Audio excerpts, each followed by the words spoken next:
మంచి మాటను వినడం మాత్రం చాలామందికి కష్టం. ముందు జాగ్రత్తగా మంచి విషయాలు చెప్తే వాళ్లకి అర్థం కాదు.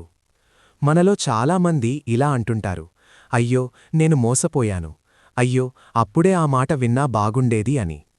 ముందు వినని చెవి తర్వాత ఏడ్చే కళ్లకు కారణమవుతుంది.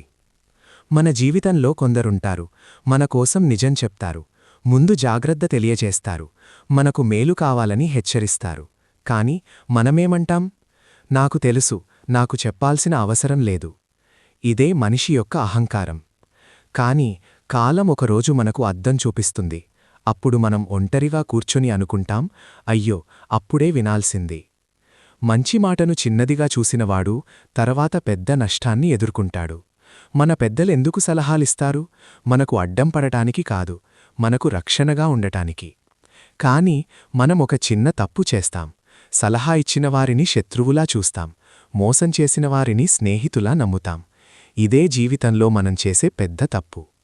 జీవితం మనకు రెండు విధాలుగా నేర్పిస్తుంది, వింటే మాటతో, వినకపోతే దెబ్బతో. మనమేది ఎంచుకుంటాం? మాటతో నేర్చుకోవాలా లేక దెబ్బతో నేర్చుకోవాలా?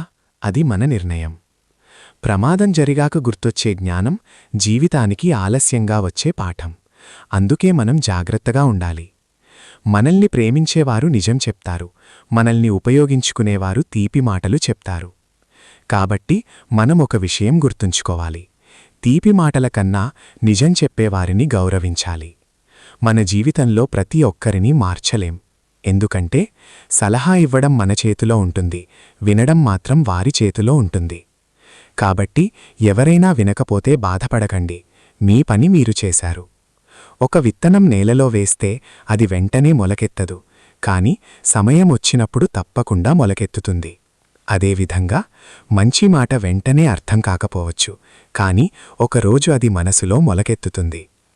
మిత్రమా, మన జీవితంలో 3 గొప్ప లక్షణాలుండాలి: వినే వినయం, ఆలోచించే బుద్ధి, సరైన నిర్ణయం.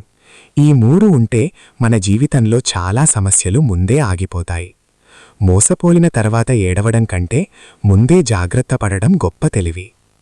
తప్పు చేసి నేర్చుకున్నవాడు అనుభవం పొందుతాడు, తప్పు చేయకముందే నేర్చుకున్నవాడు విజయం పొందుతాడు.